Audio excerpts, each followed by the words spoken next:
guys, welcome back to my channel. Today I'm here with a quick review for volume 1 of Pretty Deadly, which is written by Kelly Sue DeConnick and the artwork is by Emma Rios. This is sort of a western with supernatural elements, and it reminded me kind of East of West because both comics have death as a character and it has to do with the family relations of death. So if you enjoyed East of West, I think you might also enjoy this one, although I personally do prefer East of West. I bought this quite a while ago, so I couldn't really remember too much about it. I assume that when I bought it I probably looked up what this story was about, but I went into this pretty blindly, and I think that's kind of the best thing because it's very much a comic that's all about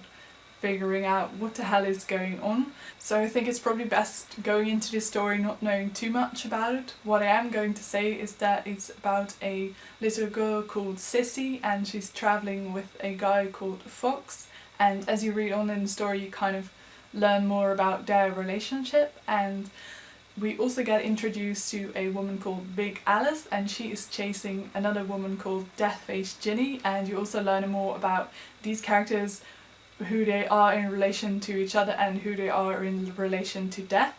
And Deathface Ginny also starts chasing Sissy and Fox, so there's a lot of chasing going on. So as I said, this really is one of those comics where you really have to figure out what the hell is going on. So because of that I was kind of confused in the beginning, and also it took me a while to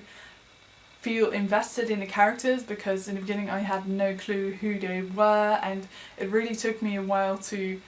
have sort of a sense who they were and really care about them. So I have kind of mixed feelings about this comic because on the one hand I think it has some really cool elements. I really liked the whole fact that Death is a character, but because it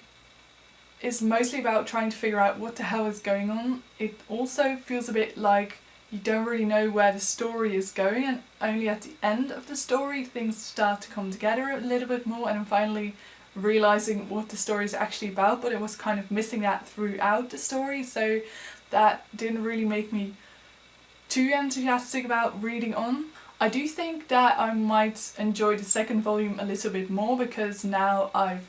gotten to know the characters a little bit, and in the second volume we'll probably learn more about them and I already have a clue about them, so I think I might enjoy that one a little bit more than this one. I quite like the artwork, especially the colours. They're very autumnal, it's very pretty,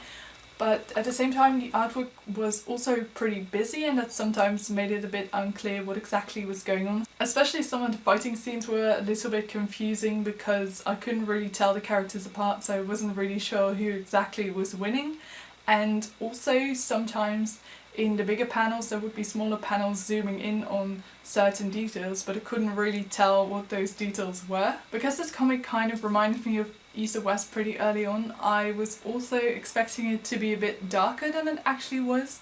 and it's not that I usually really want my comics to be super dark, but for this one I would have liked it to be a little bit darker, maybe because I think it would have made the story a little bit more exciting, because now even though there's a lot of chasing going on I never really felt like any of the characters were too much in danger. I did really enjoy figuring out what kind of relationships these characters had, and I especially liked the relationship between Sissy and Fox. This was quite a fun read, but I don't really feel like I'm in a hurry to pick up the next volume, so I'm giving this 3 out of 5 stars. If you've also read this, leave me your thoughts in the comments down below and I'll see you next time. Bye!